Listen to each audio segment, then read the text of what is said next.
just probably should have cleaned that off before we got started. All right.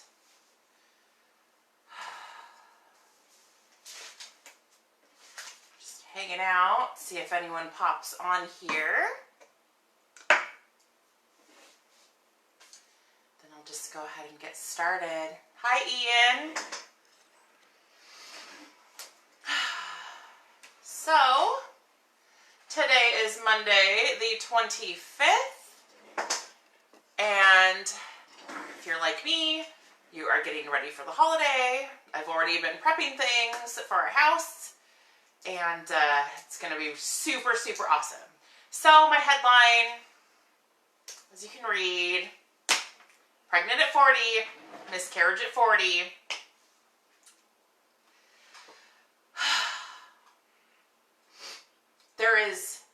This is not a pity video, by the way. This is to help some other women out there who may be going through the same thing that I just went through. It's a very crappy experience. Hey, Joe, good morning. So, I guess I will just get started. September 28th, we had the pleasure of watching two of our really awesome friends get married out at their home, and it was a very beautiful day. Earlier that morning, my husband and I found out that I was pregnant. At that time, I was about 5 weeks. It was really a surprise. I mean, we all know how people get pregnant, but it was really a surprise. It was completely unexpected. After Sophia was born, we were pretty sure that we were done. And I got pregnant. So it was super exciting. It was a lot of things going on. But we were happy. We were very excited. We didn't even know that we wanted another baby. So all those really good feelings. You know, my older two children are 16 and 18 years old. So Sophia, in her own right, is kind of like an only child. She doesn't have a sibling that's her age or around her age that she can play with. So it was a really exciting time. And it was a really, really great day. And there was celebrating all over the place, and it was fun. I didn't think I was going to get emotional, but I am a human being. So, fast forward to October 21st, about a month later, about 9 weeks pregnant, we go in for a sonogram, and there is no heartbeat. So they thought one of two things. I was either a little earlier than anticipated, you know, or earlier than we thought, or the baby just wasn't going to grow. So it was a little sad, but I had to wait for 2 more weeks to go back and do another sonogram to see if that was the case. So 2 weeks, fast forward 2 weeks, go back, and that is the case. I'm having a miscarriage, and it was very sad to hear those words. But I will say this, my husband and I are very spiritual people, and we really believe that everything happens for a reason. So we were getting through that together. We didn't know exactly how we were going to tell Sophia, because Sophia was so excited that she was going to be having a sibling. Her words were, "I've been wishing for this my whole life." Now, she's 4, so, you know, her whole life for 4 years. So that was hard, but you know what?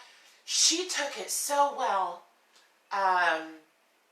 We told her we didn't know why it happened, and that the baby just must have had a really important job to do and wasn't ready to come. So she got right on the bandwagon. She was really good about it. She said, I'm very sad that the baby whooshed away. That was how she put it.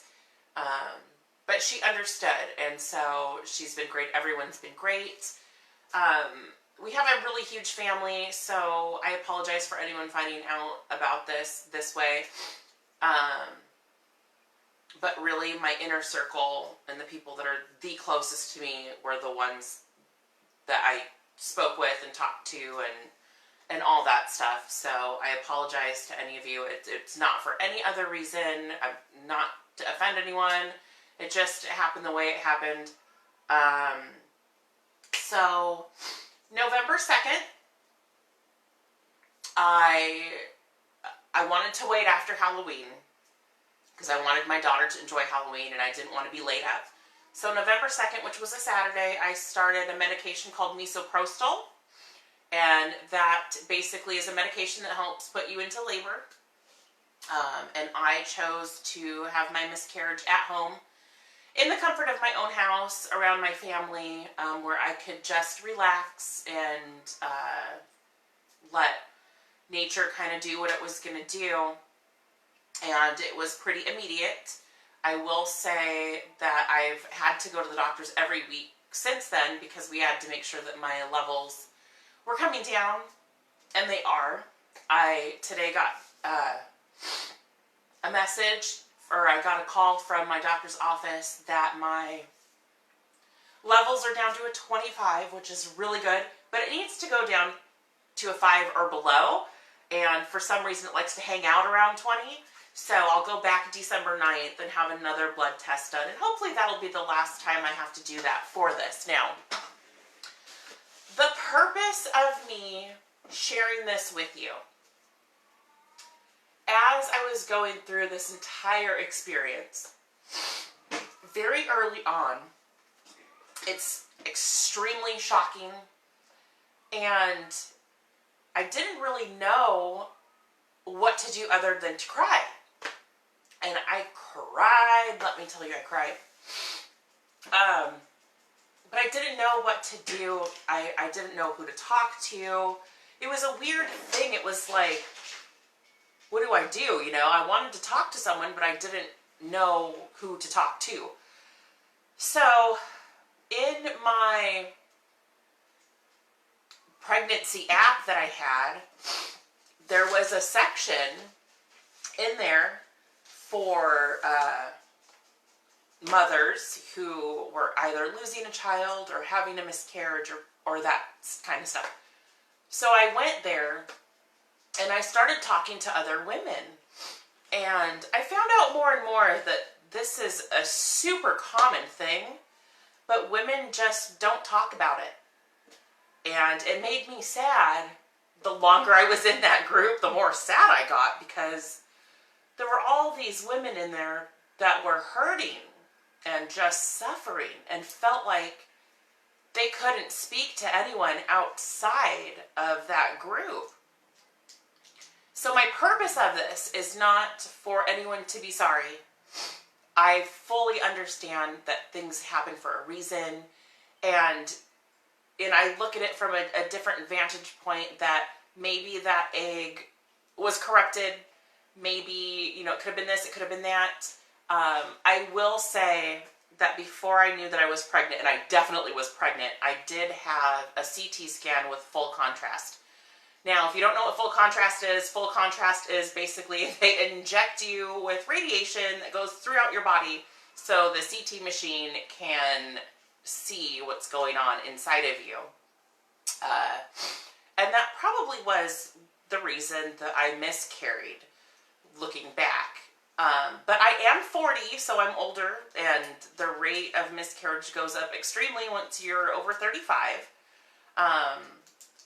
So my point is that I wanted to share this with you because some of you watching right now may have gone through this or are going through this, and I want you to know that it's okay to share it, you can talk about it. It doesn't have to be a secret. I know it's a really hard thing to go through. When you're going through the process, even though you have the support of your family, but when you're physically going through the process, you are alone. It's just you and your body. And it's painful. And it sucks. But I am getting through it. We're getting through it together as a family. And because I really do believe that everything happens for a reason, it has kept me moving forward. But I am a human being. I have moments where I get sad. You know, I think about what he or she might have been like. But it's a very normal thing, and lots of women go through it. And we should be more supportive and be okay with sharing those types of things. And knowing that you don't have to keep it a secret. And you don't have to do it by yourself at all. Some of the other things I found that were really discouraging, though, in that same group, is there were women in there, or who had been in there, and used that opportunity to make up the fact that they had had a miscarriage or were going through a miscarriage, essentially to either get back at someone or to make people feel sorry for them. And I'll tell you something, ladies. If you are the type of person that's doing that, you have other issues, and I'm sure they're painful.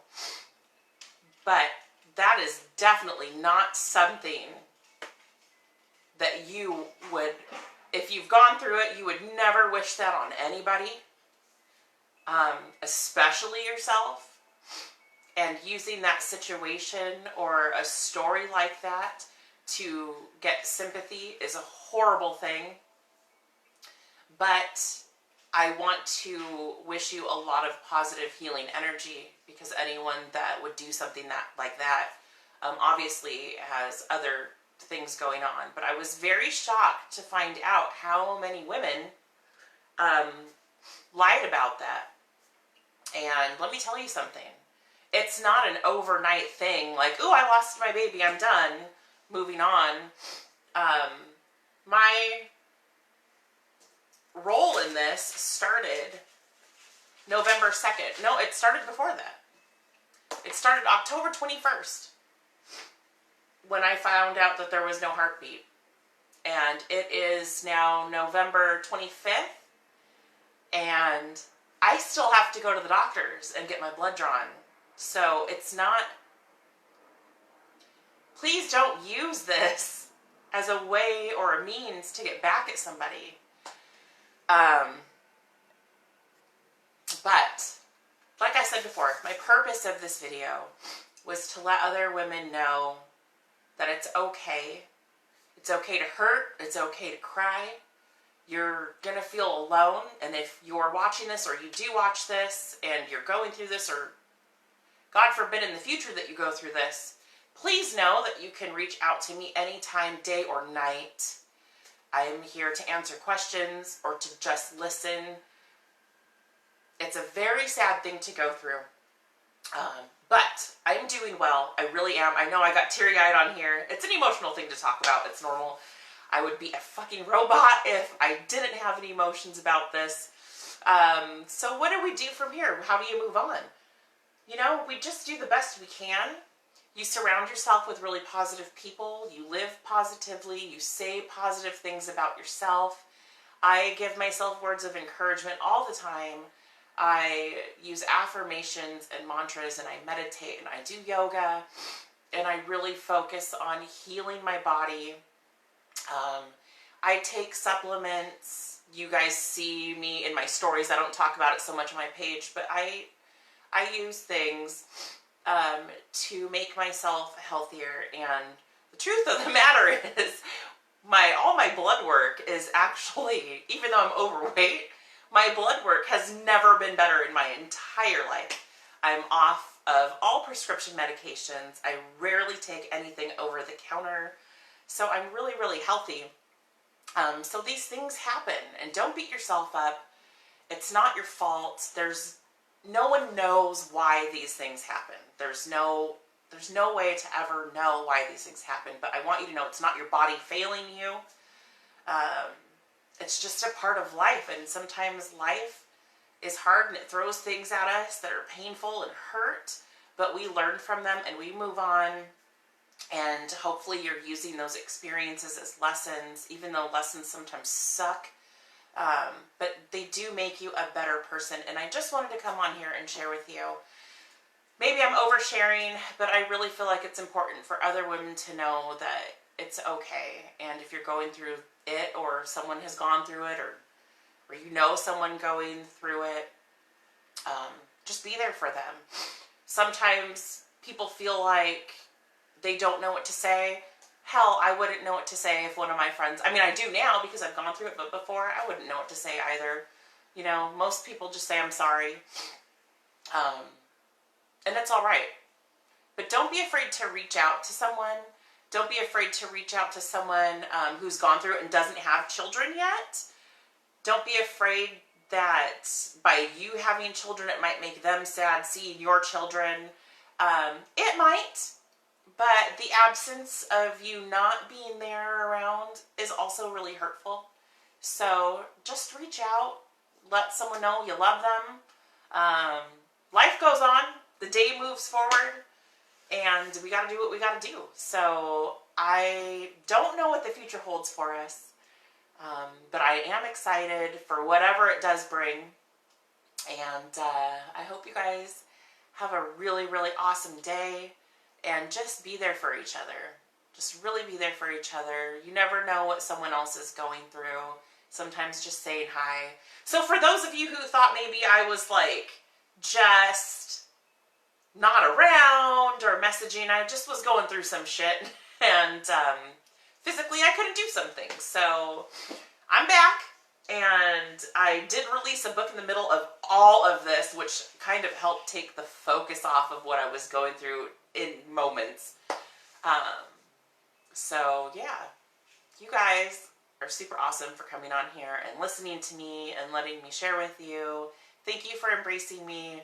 And I just want to wish all of you, like I always do, make today the best day ever by living in the moment. And make tomorrow even greater by setting your intentions for really wonderful things to happen for you. And they will. But sometimes bad things are going to happen too. But out of bad, you can learn some good shit as well. So embrace all of it. Embrace life. And you guys are going to see me again, because I'm always here and I'm always posting to my stories. And if you have any questions about things that I'm doing, just hit me up, okay? Have a great day, everyone.